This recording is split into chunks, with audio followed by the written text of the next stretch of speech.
새스럽게 성도 여러분, 오늘은 5월 24일 수요일 성경 공부를 시작하겠습니다. 한 주간 편안하셨습니까? 지난주에 이어서 이제 12절부터 이제 오늘 이번 주는 공부할 거거든요. 특히 오늘 12절에 있는 말씀 한번 여러분 보시게 되면 본문에 한번 보시겠어요? 12절, 6장 12절입니다. 예, 같이 한 목소리 읽어봅시다. 모세가 여호와 앞에 아뢰어 이르되 이스라엘 자손도 내 말을 듣지 아니하였거든 바로가 어찌 들으리까? 나는 입이 둔한 자니이다. 오늘 이 모세가 하나님께 그 기도하는 내용이 무엇입니까? 이스라엘 자손도 나를 듣지 않았습니다. 이스라엘, 다시 말하면 선민 이스라엘도, 당신의 백성 이스라엘도 듣지 않는데 하물며 바로가 어찌 듣겠습니까? 하는 거거든요. 참 딱하죠. 모세가 지금 처한 처지가 너무 딱합니다. 그리고 지금 그러니까 어찌 드릴까라고 하는 이 말은 보통 이제 이런 얘기를 해요. 노가 등등한 상태에 있는 바로가 이 요구 사항을 들어줄 리가 만무하지 않겠느냐 하는 어떤 인간적인 의구심의 표현이거든요. 그러니까 어찌 듣겠습니까? 그러니까 이스라엘 백성들도 듣지 않는데 당신의 택한 이스라엘 자손도 듣지 않는데 어떻게 그 바로가 듣겠습니까? 라고 하는 이 말 속에는 바로 이 부분이 얘기 있는 거예요. 그러니까 인간적 의구심의 표현이거든요. 바로는요, 지금 하나님께 기도하면서 영적으로 좀 고백하는 게 아니에요. 보통 우리가 기도하는 것은 사실 영적으로 기도해야 되는 거죠. 근데 이 바로는 영적인 그런 기도를 드리지 못하고 있어요. 대신 굉장히 인간적인 기도를 드리고 있는 거죠. 인간적인 의구심을 가지고 기도하는 거예요. 기도를 하면서도 계속 의심이 생기는 거예요. 과연 그 기도를 들어줄까? 하나님이 들어주실까? 뭐 그런 것에 대한 의구심. 그리고 뭐 어떻게 보면 뭐 이 정도는 하나님도 어쩔 수 없을 거야. 이거는 불가능한 일이야. 스스로 그렇게 단정시켜버리는 기도가 우리가 예상으로 많습니다. 그러니까 기도하는 이유가 무엇입니까? 그건 내가 할 수 있는 일이 아니기 때문에 그렇습니다. 우리가 기도한다는 것은요, 여러분 잘 들으셔야 됩니다. 기도한다는 것은 내가 할 수 있는 것이 아니기 때문에 이제 하나님께 이 문제를 하나님께 맡기겠습니다 라고 하는 거거든요. 그러니까 하나님께서 끊임없이 우리에게 요구하는 것은 너가 혼자 고민하지 마. 너 혼자 괴로워하지 말고 그거 나한테 맡겨. 그러면 내가 다 처리해 줄게. 왜? 내가 기도하면서 하나님께 맡길 때 그때부터 하나님은 움직이신단 말이죠. 하나님이 직접 관여하신단 말이에요. 그런데 우리는 기도를 하면서 절대 하나님께 안 맡기려고 그런단 말이죠. 그리고 계속 마음속에는 의구심이 생기는 거예요. 이 기도한다고 들어줄까? 그러면 어떻게 또 생각합니까? 내가 정성이 부족했나 보다. 그러면 더 정성을 들여야 하나님이 들어주실 텐데 어디까지 정성을 들여야 될까요? 물론 불교에서는 이렇게 8배도 있고 3000배도 있고 그렇게 얘기를 하고 지극정성을 해야 들어준다 이렇게 응답받는다 이렇게 얘기도 합니다만은 사실 우리 기독교의 신앙은 그건 아니잖아요. 그런데 우리 기독교의 신앙이 마치 그런 신앙이 돼버리는 거예요. 내가 열심히 정말 하나님 앞에 정성을 다하지 못했기 때문에 내 아들 문제가 해결되지 않아. 그러니까 어떻게 돼요? 무슨 아들이 이제 자녀분이 예서 대학 입시를 앞에 두고 있으면 이제 평소 때 드리지 않던 새벽 기도회를 드린단 말이에요. 몸은 정말 피곤하고 정말 죽을 정도로 정말 죽고 싶을 정도로 힘들어요. 근데도 불구하고 이걸 이렇게 해야 자식이 잘 되겠지. 자식이 잘 된다는데, 뭐, 우리 속담에 양잿물도 먹는다 그러는데, 뭐가 문제가 있겠어요. 근데 이 부분이, 사실 우리 기독교적인 어떤 그런 개념은 아니거든요. 그러니까 기독교에서 얘기하는 기도는 이런 게 아니에요. 얼마큼 우리가 정성을 들였고, 얼마큼 우리가 금식 기도를 하고, 또 어떤 분들은 또 그런 얘기를 하시는 분들이 있어요. 금식 기도를 하나님의 마음을 돌리려고 하면 40일을 금식 기도하면서 해야 된다. 또 그 40일을 금식하는데 한 끼씩 금식하는 건 그건 금식이라고 얘기도 하면 안 된다. 저도 금식하려면 온전히 금식해야 된다. 어떤 분들은 또 밥만 금식한다고 금식이냐? 물도 끊어야 된다. 이런 식으로 이제 가는 이유가 뭐냐면 그만큼 정성을 들였을 때 하나님이 감동을 받으실 거다 하는 거예요. 예. 그러면 그 감동 받으시기 때문에 내 기도에 응답해 주실 거다 하는 거거든요. 이런 어떤 그런 것이 우리 그 안에 깔려 있다고요. 그것에 기초해서 우리는 기도를 드리는 거예요. 전 그래서 이런 신앙 구조가 우리 한국 교회 안에 아주 굉장히 만연되어 왔어요. 전 이것을 기복신앙이라고 얘기하는데요. 그러니까 기독교 안에 기복신앙이 굉장히 잠식되어 온 거예요. 기복신앙이라는 게 뭐예요? 이건 기독교 신앙이 아니잖아요. 기복신앙이라고 해서 내가 얼만큼 기브앤테크 아닙니까? 내가 주는 만큼 하나님은 내게 돌려주실 거다. 내게 주실 것이다. 라고 하는 이 개념을 갖고 기도하는 기도인데, 그런 기도에 가장 어떻게 보면 중심부에 뭐가 있냐면 한 가지 어떤 의구심이 존재하고 있단 말이죠. 모세도 사실 어떻게 보면 그런 어떤 의구심을 갖고 있었죠. 하나님의 택하신 백성, 이스라엘 백성들도 하나님 제 말을 듣지 않는데, 바로가 듣겠습니까? 이렇게 얘기할 때는, 어떻게 보면 그런 부분에 있어서는 이제 모세도 그런 인간적인 의구심을 갖고 있었지만, 다만 이제 이 모세의 이런 의구심 속에는 조금 일반적인 어떤 의구심과는 다른 부분이 있어요. 그것은 뭐냐면 하나님의 특별한 섭리를 기대하는 어떤 강한 열망이 담겨져 있어요. 그러니 하나님이 개입해 주셔야 돼요. 하나님이 이제 함께 하셔야 돼요. 왜? 당신의 백성들도 지금 듣지 않는데 바로가 듣겠습니까? 그러니 내가 할 수 있는 게 아니잖아요. 하나님이 하셔야 되는 겁니다.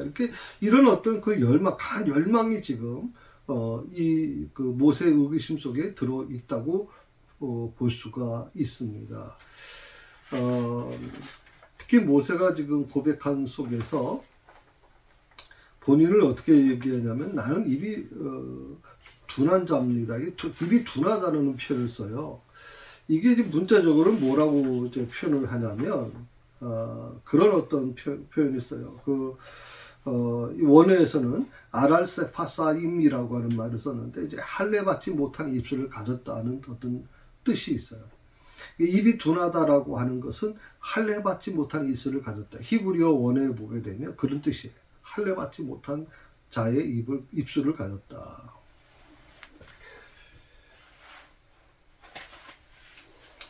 나는 입이 둔합니다. 그러니까 입이 둔하다는 것은 말을 떠듬는다. 그 표현을 제대로 못한다라고 우리가 보통 일반적으로 우리가 생각해 왔잖아요. 근데 지난번에 한번 기억나실지 모르겠어요. 모세가 굉장히 입이 둔하다라고 하는, 말을 잘 못한다라고 얘기할 때 우리는 그게 진짜 인간적으로 모세가 말을 못하는 것이냐? 그건 아니라고 생각을 제가 말씀을 드렸잖아요. 왜? 이집트에는요, 왕이 되는 코스가 있어요. 그러니까 왕자들은 왕이 되기 위한, 바로가 되기 위한 어떤 그 코스에서 훈련을 받게 돼요. 40년간을 지금, 이 모세가 애굽의 왕궁에서 훈련받았거든요. 다시 말하면 왕이 되는 훈련을 받은 거예요. 그 왕이 되는 훈련은요, 대중들 앞에서 아주 강한 카리스마적인 어떤 그런 언어 훈련을 하기 때문에, 모세가 말을 잘 못한다? 이건 아니라고 생각하거든요. 제가 그때 그건 아닐 거라고 제가 말씀을 한번 드렸잖아요. 그러니까 오늘 입이 둔하다라고 하는 이 표현 속에는 그 원어를 찾아보니까 이런 말이 있는 거예요. 할례받지 못한 입술을 가졌습니다. 내 입은 할례받지 못했습니다. 라고 하는 거예요. 할례받지 못하다는 말은 뭘 뜻하는 거예요? 그러니까 어떻게 보면 할례받았다는 것은 하나님과의 관계에 대한 부분이잖아요. 그거는 하나님의 어떻게 보면 택한 백성이 됐다는 어떤 그런 증명이잖아요. 할례라고 하는 게. 그러니까 오늘 모세가 나는 할례받지 못한 입술을 가졌다고 하는 것은 이 입술이 하나님과 어떻게 보면 굉장히 좀 겉돌고 있다는 뜻이 나와 있는 거죠. 그래서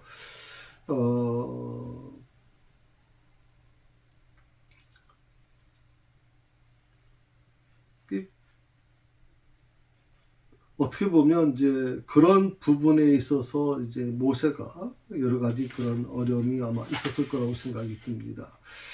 또 이거 비슷한 말이 있는데, 그러니까 어떻게 보면 이거는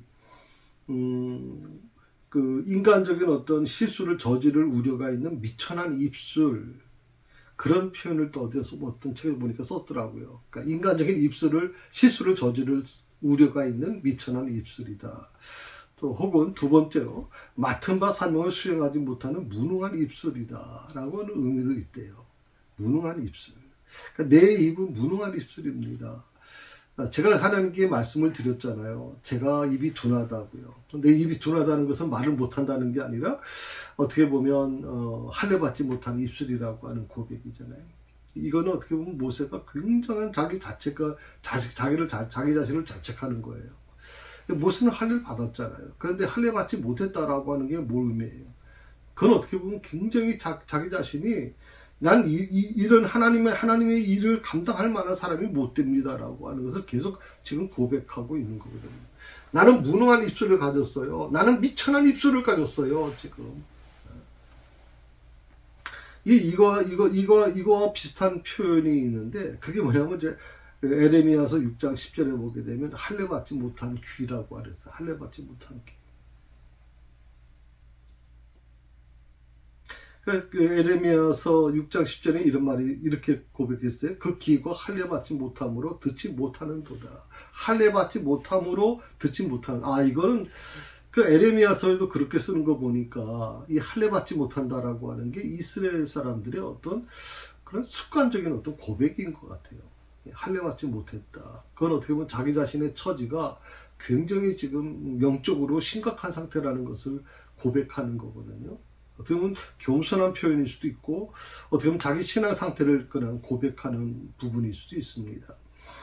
또 그 에레미야 26장 41절에 보게 되면 할례받지 못한 마음이라는 표현을 또 썼어요. 할례받지 아니한 그들의 마음이 낮아져서라고 하는 말을 썼어요. 할례받지 아니한 그들의 마음.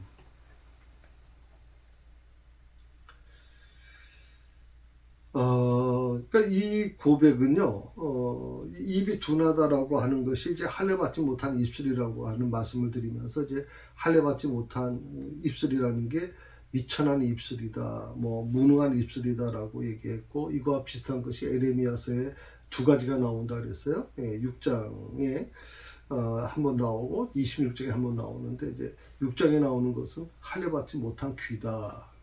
그 귀가 할례받지 못함으로 듣지 못한다.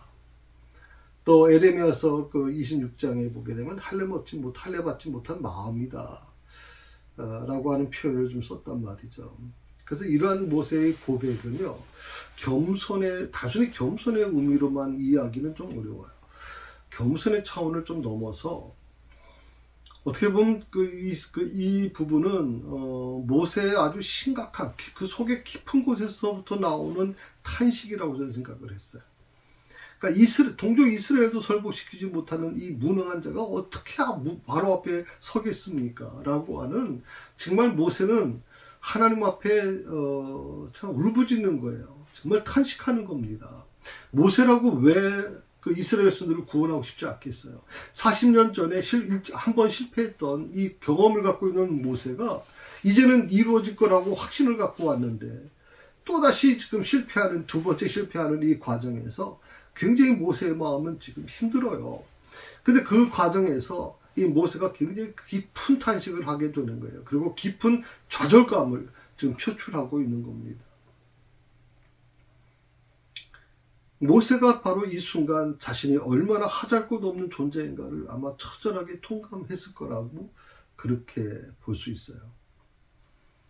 우리가 어떤 일을 하려고 할 때 그것이 여러분 세상의 일이든 아니면 교회에서 어떤 여러분이 맡겨진 그런 일을 감당하시던 간에 어떻게 보면 그 부분에서 굉장히 중요한 게 뭐냐면 내가 누구냐라고 하는 과정에서 단순히 어떤 겸손의 표현에서 멈춘 것보다는 자기 자신을 철저하게 정말 볼 수 있는 어떻게 보면 모세는 바로 그걸 본 거죠. 자기 자신의 그 처절한 모습을 본 거예요. 자신만만하던 이 모세가 자기 자신이 얼마나 나약한 존재인가를 보게 된 거거든요. 그리고 그걸 보았을 때 자기 자신에 대한 이 연약한 모습을 봤을 때 아주 처절하게 통감할 수밖에 없었던 것이죠. 그래서 저는 이 출애굽 사건이라고 하는 것을 이렇게 생각해 봤어요. 이 출애굽 사건은요, 하나님께서 이 고린도전서 1장 27절부터 보게 되면 이런 말이 있어요. 하나님께서 약한 자를 들어서 강한 자를 부끄럽게 하신다 하는 표현이 있어요. 약한 자를 들어서 강한 자를 부끄럽게 한다. 배우지 못한 자를 통해서 배운 자를 부끄럽게 하시고. 어떻게 보면 이 고백은요, 여러 가지가 아마 접목이 될 거예요.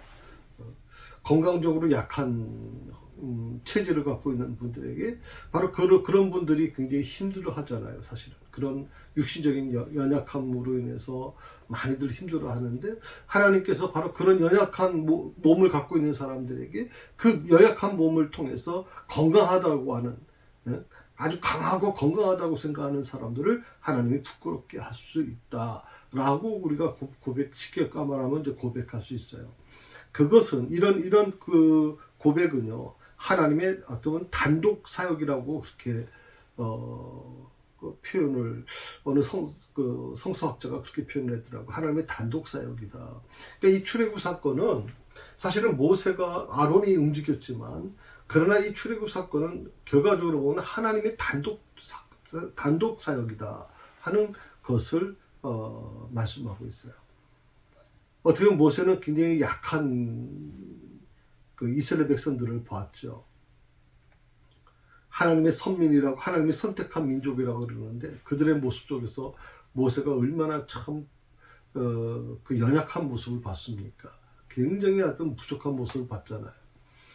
그런데 하나님께서 그런 부족한 이스라엘 백성들, 정말 조직도 안 되고 자기들끼리도 하나가 안 되고 서로 치고받고 싸우는 그들의 모습 속에서, 그리고 하나님이 선택한 민족으로서는 너무나도 보잘것 없는 그런 모습을 갖고 있는 이스라엘 백성들을 보면서, 그런 약한 이스라엘 백성들을 들어서 그 위대한 그 당시에 세계를 움직이던 이 애굽을, 강한 자죠, 애굽을 부끄럽게 만들어 가시는 그 하나님의 놀라우신 은혜를 오늘 우리는 이 말씀을 통해서 좀 알게 되는 겁니다. 이 말씀은 지금도 2023년 지금도 저는 적용될 수 있다고 생각합니다. 그래서 나는 약해서, 나는 부족해서, 나는 공부를 못해서, 내 모습이 좀 그렇게 내세울 게 없어서, 나는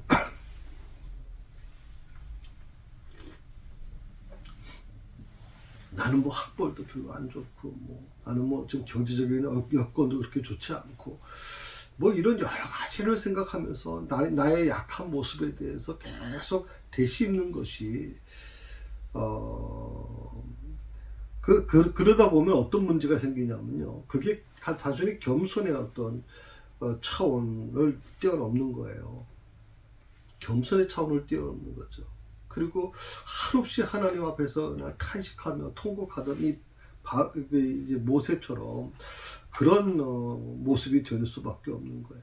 깊은 좌절감의 표출이 될 수밖에 없는 거죠. 그런데 한 가지 분명한 것은, 그런 모세를 하나님이 들어 쓰셨어요. 그리고 그를 위대한 하나님의 사람으로 만들어 가셨어요. 그리고 어떻게 보면 모세가 가장 안타깝게 생각했던 저들이 과연 하나님의 선민인가? 라고 의문을 품었던 저 이스라엘 백성들. 그런 보잘것없는 민족인 이스라엘 백성들을 하나님이 선택하셔서 위대한 민족으로 삼으셨단 말이에요. 이것이 바로 고린도전서 1장 27절부터 있는 말씀에 약한 자들로 강한 자를 부끄럽게 하신다고 하는 바로 이 바울의 그런 고백 내용과 같은 거죠. 출애굽 사건은. 그래요. 모든 것은요 하나님이 만들어 가십니다. 저는 그래서 기도라고 하는 것은요, 어떤 분들은 기도가 뭐 하나님과 뭐 전선이 마이너스 플러스가 서로 연결되어 있을 때 스파크가 일어난다 이렇게 얘기를 하는데, 저는요 기도는 나를 내려놓고 하나님께 온전히 맡기는 것이다라고 생각을 해요. 기도는 하나님께 맡기는 거다. 그러니까 우리가 기도를 드리는 것은요, 드리는 순간은 이미 하나님 나는 못합니다. 나는 할 수 없습니다. 이제 주님이 하십시오. 주님께 모든 것을 맡깁니다. 내 마음 다 주님께 열어놓습니다. 내 마음의 주인이 되어 주십시오. 내 인생의 주인이 되어 주십시오. 나를 이끌어가 주십시오. 내 문제를 하나님께서 맡아주관해 주십시오. 이 고백이 돼야 되는 거예요.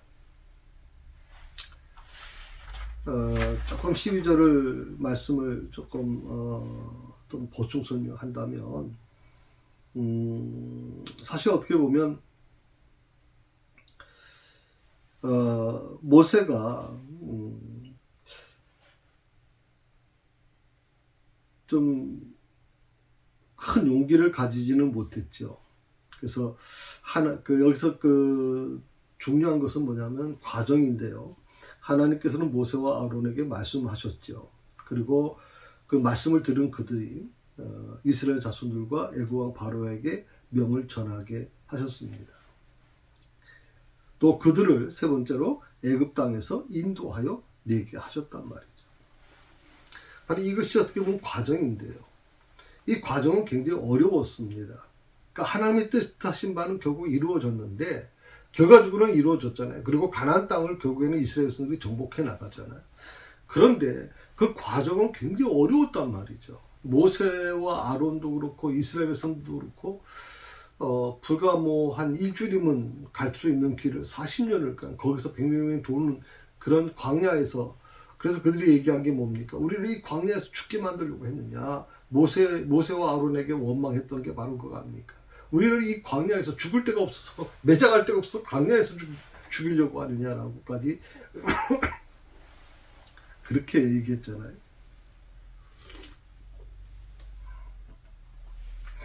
그러나 과정은 굉장히 어려웠지만 하나님이 뜻하신 그 출애굽 사건은 어떻게 됐어요? 결국 다 이루어졌어요. 이루어지지 않을 줄 알았죠. 오히려 그냥 애굽의 바로가 더 기세등등해져서 더 그 노역을 강하게 하고 막 너무 고통스럽게 만들 때는 이게 이루어지지 않은 줄 알았어요. 그런데 결국에는 어떻게 됐어요? 과정은 어렵고 힘들었지만 하나님의 뜻하신 바는 결국 다 이루어졌다. 할렐루야. 그게 하나님의 역사입니다. 안 되는 것 같은데 되게 하시는 분이십니다. 우리가 믿는 하나님, 내가 믿는 하나님은 바로 그런 분이십니다. 안 되는 것 같은데 되게 하시는 하나님. 오늘 우리가 신앙생활을 하는데 굉장히 위험한 신앙의 부분이 있어요. 그게 뭐냐면 하루아침에 뚝딱 하는 거예요. 특히 우리나라 사람들은 빨리빨리 문화잖아요. 그냥 막 뭐든지 빨리빨리 모든 걸 해버리잖아요. 요즘에는 이제 그런 게 많이 좀 사라진 것 같아요.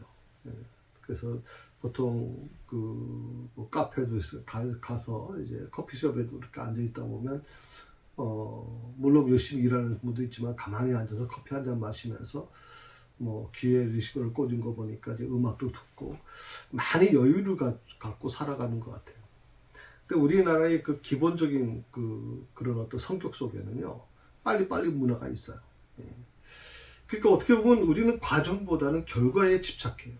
하루아침에 뚝딱뚝딱 만들어내요. 그래서 뭐 다리 하나가 뭐 얼마 안 됐는데 벌써 다리가 하나가 만들어지고, 뭐 굴, 뭐 전 세계에서 가장 아시아에서도 제일 긴 굴이 우리나라에 있잖아요. 그리고 우리 별내 조금 더 가면 있잖아요. 그건 뭐 정말 어마어마한 굴이지 않습니까? 한번 들어가면 한참 있다 나오는 굴이잖아요. 그런 것도 그냥 뚝뚝뚝 만들어내는 거 보면, 야, 능력은 대단한 민족이에요, 우리 민족이.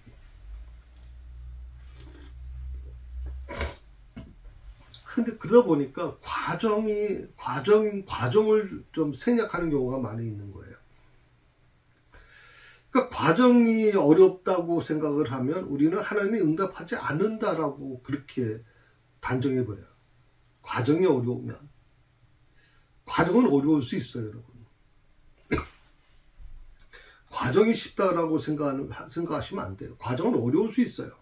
근데 과정이 어렵다고 해서 하나님이 응답하지 않으시는 거냐? 그렇지 않다는 거죠.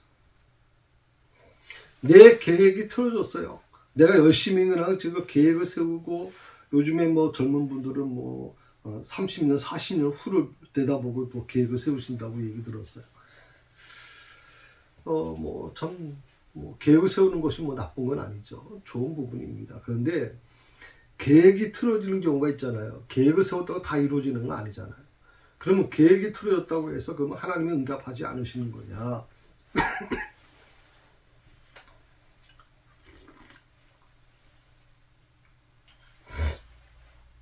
그렇지 않다는 겁니다. 결국 하나님이 뜻하신 바는 어떻게? 다 이루어졌다는 겁니다. 아멘. 다 이루어졌다. 출애굽 안 될 것 같은데, 불가능할 것 같은데, 왜 바로가 저렇게 기세등등하게 지금 하고 있는데, 버티고 있는데, 어떻게 이게 가능하냐? 안 된다, 할 수 없다라고 절망하던 모세나 그 모든 이스라엘 백성들에게 하나님은 어떻게 하셨어요? 결국 다 이루셨단 말이죠. 10가지 재앙을 통해서 오히려 그 애굽에 있는 바로를 비롯해서 모든 애굽 사람들이 등을 떠밀어서 이스라엘 백성들에게 제발 나가달라고 요청할 정도니까. 자기들이 갖고 있던 금패물 다 주면서 제발 나가달라고.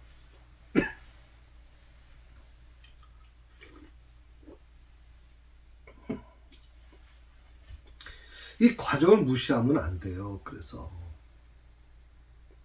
우리가 무조건 주시옵소서, 무조건 믿습니다. 뭘 달라고 하는 거예요, 대체? 무조건 달라고 하는 이유가 뭐예요? 그 뭐 대부분 보면 이제 이 돈 문제와 연결돼 있잖아요. 돈의 문제와 연결돼 있죠. 그래서 뭐 그러다 보니까 하나 성공, 부자, 이런 것들이 어떤 마침 하나님의 영광이 되는 것처럼 그렇게 둔갑되는 경우가 많아요. 또 지금까지 사실 어떻게 목회자의 설교 속에서도 그런 것이 하나님의 큰 응답이라고, 하나님께 영광이 되는 거라고 그렇게 얘기하는 경우도 많이 있었던 건 사실이에요.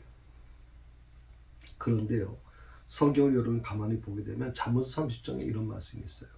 부하게도 하지 마시고 가난하게도 하지 마시옵소서. 이 고백이 저는 우리 기독교인들이 할 수 있는 아주 위대한 고백이라고 생각해요.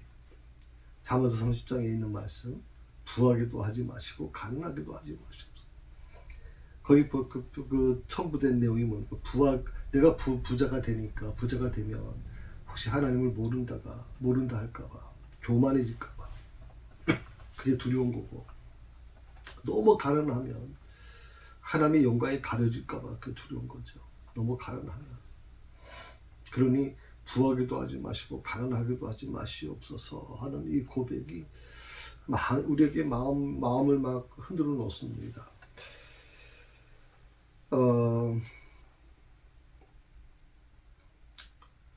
우리 사회에는요, 우리가 보통 70년, 60년, 70년, 80년, 아마 90년 그 정도까지 될지 모르겠어요. 근데 그때는요, 정말 열심히 살았잖아요. 새마을 운동하면서 정말 아침부터 일찍 일어나서 밤 10시까지, 밤 늦게까지 일을 했잖아요.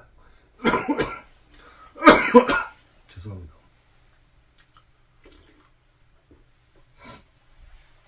그때는 복지고 뭐고 제대로 없었어요.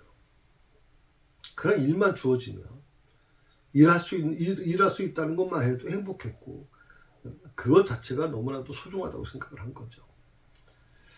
요즘에 우리가 뭐 다 동남아시아에 있는 동남아시아 국가를 이제 여행을 가보시면 우리나라 한 80년, 70년대 모습을 보게 되잖아요.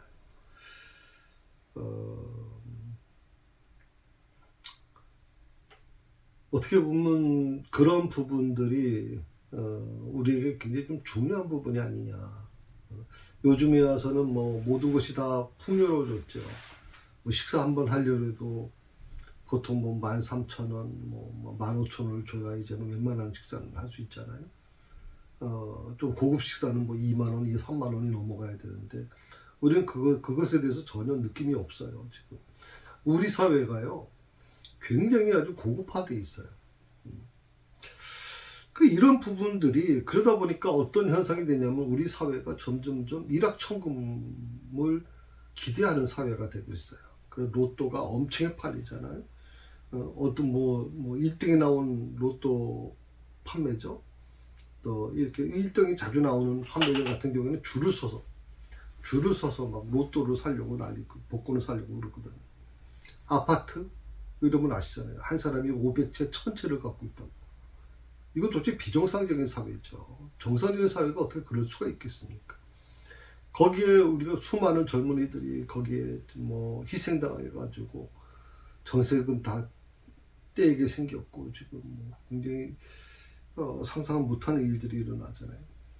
또 요새 가상화폐라고 하는 이 코인이라고 하는 것에서 굉장히 좀 혼란이 일어나고 있는 겁니다. 제가 1년에 한 두세 번 정도 이제 그 아산병원에 이제 진료를 받으러 가요.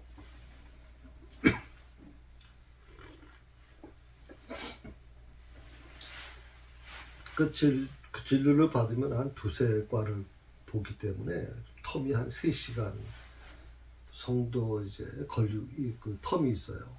그래서 그때 이제 그 병원 밖에 나와서 거기 이제 잠실 쪽이고 이제 성파구 쪽이니까 좀 이렇게 걷습니다. 한 시간만 되면 저는 항상 걸으려고 그러거든요. 여러분 평소에 그 병원에서 한 2시간 정도 걷게 되면 한 10,000보 이상 이제 걷게 되는데, 거기서 걸으면서 이렇게 그 아파트에서 나오는 차들을 보니까 다 외제차예요. 한국 차를 볼 수가 없어요. 근데 제 생전 보지도 못한 차들이 어마어마한 거라, 지금. 내가 저 차가 무슨 차인가? 처음 보는 차들이 워낙 많아서, 이제 그런 걸 보면서 제가 느낀 게, 젊은이들이 그럴 수밖에 없겠구나. 젊은이들이 돈이 있고 곧 신이 되는 사회가 됐구나. 돈만 있으면 뭐든지 할 수 있다고 생각하고, 돈을 얻기 위해서는 뭐든지 뭐 영혼까지 팔 정도가 되지 않았나. 우리 사회가 좀 그런 사회가 되다 보니까 굉장히 좀 안타까운 게 바로 부분이에요. 부하게도 하지 마시고 가난하게도 하지 마시옵소서라고 하는 이 말씀이 과연 우리 사회, 우리 믿는 자들에게, 우리 믿는 사람들에게, 특별히 뭐 교회 다니는 우리 젊은 청년들에게 이 말을 한다고 해서 이게 먹힐 수 있는 것인가? 아니, 목사님, 그건 말이 안 되죠. 그거는 성경에 기록되어 있는 말씀이고요. 지금 요즘에 우리는 돈 없이는 못 살아요, 여러분. 목사님 모르시나 보네요. 돈 없이 못 살아요. 돈이 최고예요. 돈만 있으면 뭐든지 할 수 있어요. 이 물질 만능 시대가 돼가고 있어요, 지금 우리 사회가. 이건 굉장히 위험한 겁니다. 성경이 굉장히 경고하고 있는 게 바로 그 점이거든요.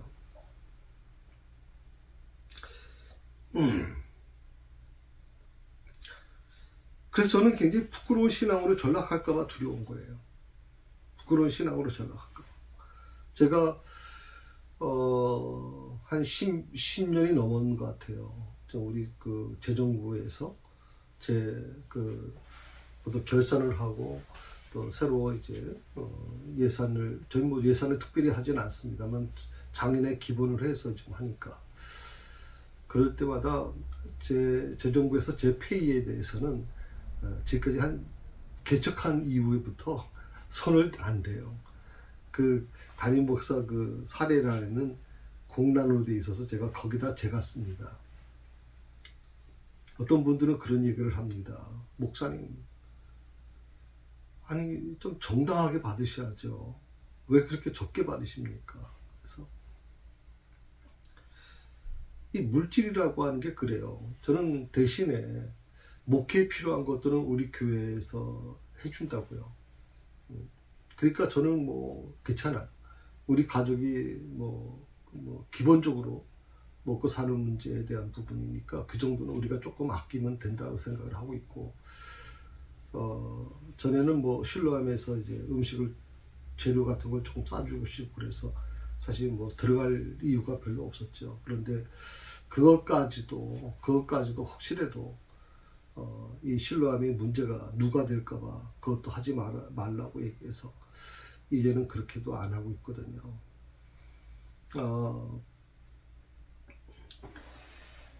물질이라고 하는 것은 큰 어떻게 보면 오늘 이 잠언서 30장에 있는 말씀처럼 정말 하나님을 모른다 할까봐 두렵고 너무 가난해서 두어질해서 하나님의 이름을 더럽힐까봐 하나님의 이름을 욕되게 할까봐 그게 두려운 것이지. 그래서 이 물질이라고 하는 게 필요하긴 해요. 우리가 살아가는 데 필요하지만 그러나 그 선은 우리가 스스로 절제하며 살아가야 되지 않겠나. 그 물질이 내게, 돈이 내게 신이 되는 순간 하나님과의 관계는 깨질 수밖에 없는 것이고요. 그 틈에 누가 들어옵니까? 사단이 움직이기 시작하는 거거든요. 그래서 성경은 그렇게 얘기한 거예요. 물질이 있는 곳에 내 마음도 있다라고 말씀하시는 것은 바로 그 부분을 지적하고 계시는 겁니다.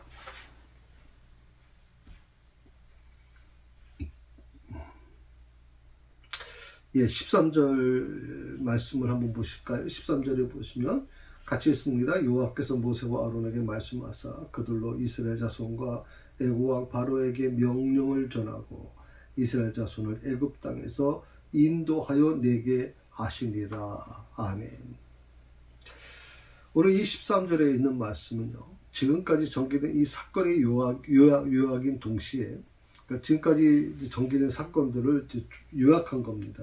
그래서 여러분이 보시게 되면 좀 이렇게 별도의 그런 13절이라는 게 별도의 구조로 되어 있다는 걸 볼 수 있죠. 또 하나가 있어요. 그러니까 지금까지 전개된 사건의 요약인 동시에 첫 번째는, 또 두 번째가 뭐가 있냐면 미래에 성취될 출애굽 사건을 과거화함으로써 그 사건이 필연코 이루어질 것을 확신하는 내용이 바로 이 13절에 있는 내용이에요. 지금까지 전개된 사건의 요약인 동시에 첫 번째고 두 번째가 미래에 아직 이루어지지 않는 거예요. 미래에 성취될 이 미래에 이루어질 이 출애굽 사건을 놀랍게도 어떻게 과거화한단 말이에요. 과거화. 아직도 일어나지 않는 것을 과거화하는 거예요. 이 13절에 있는 말씀이 그래서 굉장히 우리에게 뭔가 좀 감동을 주고 있는 것 같아요. 그것은 여러분 히브리서 11장에 믿음에 대해서 정의를 하면서 믿음이 뭐라고 그랬습니까? 믿음은 바라는 것들의 뭐요? 실상이에요. 보지 못하는 것들의 증거라고 그랬어요. 믿음은 바라는 것들의 실상이다. 바라는 것들의 실상. 그러니까 출애굽 사건 아직 이루어지지 않는 거예요. 아직도 가나안 땅을 가지도 않았어요. 아직도 이들은 지금 애굽을 탈출도 못했어요. 그런데도 불구하고 이 출애굽 사건이 이미 미래에 성취되어질 이 출애굽 사건을 과거에 해버려요. 오늘 말씀에 여호와께서 모세와 아론에게 말씀하사 그들로 이스라엘 자손과 애굽 왕 바로에게 명령을 전하고 이스라엘 자손을 애굽 땅에서 인도하여 내게 하시니라라고. 아직 이루어지지도 않는데 이루어진 것처럼 기록하고 있는 거예요. 신앙은 바로 이 부분이 이런 것이 신앙이 아닐까. 눈에 보이는 것만 믿고 가려면 눈에 보이는 것만 믿는 것은 그건 신앙이 아니죠, 여러분. 그럼 믿음이 없는 사람들도 얼마든지 가능한 것이고요. 근데 우리가 가만히 생각해 보세요. 눈에 보이지 않는 것이 실상으로 이루어지는 것. 그걸 우리가 믿고 있다면 우리 세상 사람들이 이걸 이해할 수 있겠어요? 바로가 이해하지 못했던 이유는 물론 바로가 마음이 강팍하고 완악하기 때문에 그렇긴 하지만 사실 바로는 세상을 대변하잖아요. 세상 사람들도 바로와 다를 게 아무것도 없어요, 여러분. 세상 사람도 바로처럼 행동을 하고 바로처럼 생각할 것이란 말이에요. 온전히 그들은 그것만 염두에 두고 있는 거예요. 쉽게 말하면 이제 우리가 돈을 신이라고 생각을 하면 큰일 난다 그랬잖아요. 그러니까 이 세상 사람들이 생각하는 개념은 세상 사람들이 바로처럼 생각한다면 어떻게 생각하겠어요? 그런 바로가 이스라엘 백성들, 모세나 이스라엘 백성들을 바라보면서 코웃음 치는 것처럼 하나님, 노예 신분에 있는 이스라엘 하나님이 무슨 힘이 있어? 이 애굽의 신이 더 강하지. 라고 생각하는 이 부분들이 이 지금 세상, 2024년 이 세상, 우리 사회에도 존재할 수 있다는 거예요.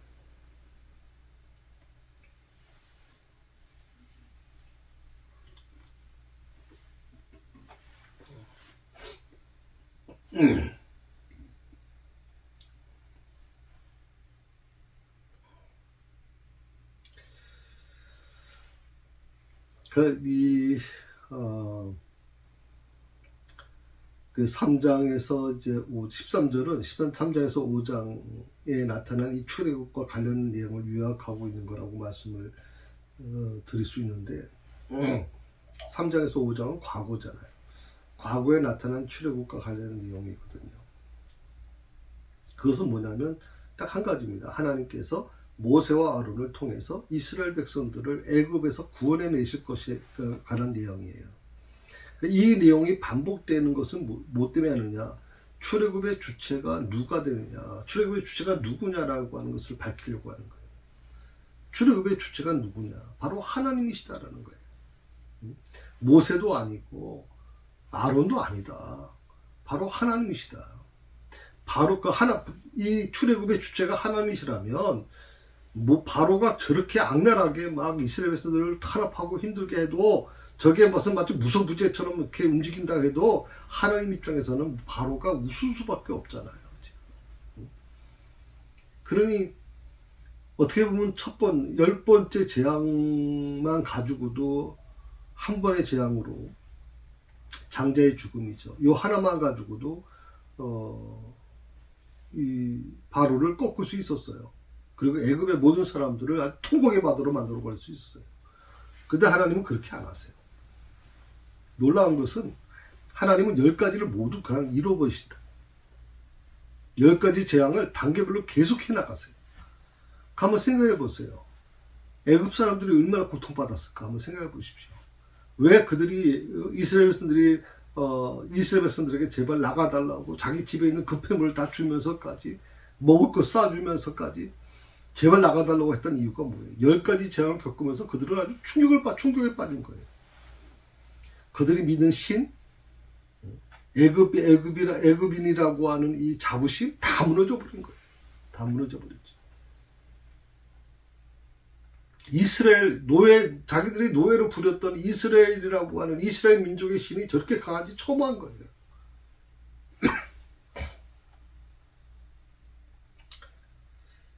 그래서 오늘 이 13절에 있는 말씀은 바로 그 출애굽의 주체가 누구냐. 출애굽의 주체가 모세도 아니고 바로도 아니고 아론도 아니다. 다시 말하면 출애굽의 주체는 사람이 아니다. 출애굽의 주체가 되시는 분은 하나님이시다. 전능하신 하나님이시다라고 하는 것을 강조하기 위해서 이 3장에서 5장에 있던 이 출애굽의 내용을 다시 반복하고 있다라고 말씀드릴 수가 있습니다.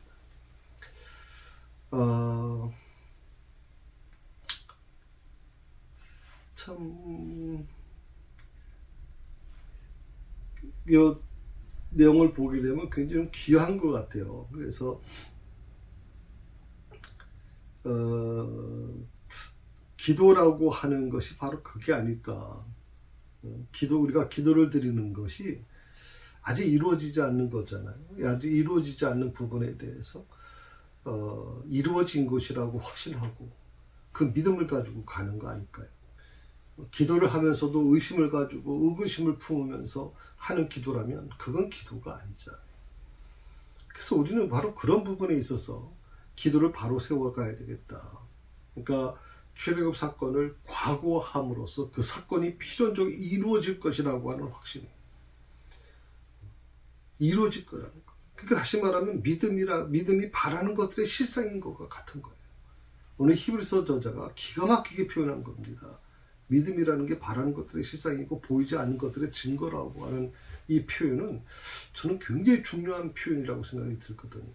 그래서 이 말씀을 여러분 깊이 묵상하시기 바랍니다. 그리고 이것을 여러분 자신의 것으로 받아들이십시오. 그러면 이 기도의 내용이 바뀌어질 것이고요. 우리의 믿음은 좀 더 성숙해질 거라고 생각이 듭니다. 그럼 여러분의 삶이 점점 풍요로워지고 조급해하지 않을 거라고 생각이 들어요. 조급해하지 않을 것이다. 굉장히 우리는 이 신앙생활을 하면서도 굉장히 조급해져요. 두려움이라고 표현하면 더 낫겠죠. 두려워합니다. 그런 부분들을 어떻게 우리가 좀 이걸 조정해 나갈 수 있을까? 그것을 한번 깊이 다시 한번 생각해 봤으면 좋겠습니다. 예, 오늘 24일 수요일 수요 공부 여기서 마치겠습니다. 오늘 13절까지 했고요. 다음 주에는 이제 14절부터 31일이 되겠네요. 14절부터 이제 하게 됩니다. 근데 14절부터는 그 족보에 대한 내용이 쭉 나와요. 그래서 그 자녀들이 쭉 나오기 때문에 그런 부분에 대한 것을 좀 여러분과 같이 나누게 될 것입니다. 이것은 어떻게 보면 이스라엘의 어떤 지금 족장 개념하고도 같은 것이고 지파 개념하고도 비슷하기 때문에 좀 더 여러분 같이 공부하시면 도움이 될 거라고 생각을 합니다. 예, 기도하십시오. 하나님 감사합니다. 오늘 주신 말씀을 묵상하면서 오늘 하나님께서는 이스라엘 백성들 특히 모세에게 마치 아직도 이루어지지 않은 그 출애굽 사건이 이루어진 것처럼 그렇게 지금 말씀하고 계십니다. 그렇게 이스라엘 백성들에게 말하라는 것입니다. 오늘 우리가 믿음을 가지고 있다는 게 뭘 의미할까요? 그 믿음을 통해서 그것이 실상으로 아직 일어나지도 않는 그 부분을 실상으로 이루어질 것을 믿고 가는 것. 그게 바로 우리 믿는 자들의 특권이라고 저는 믿습니다.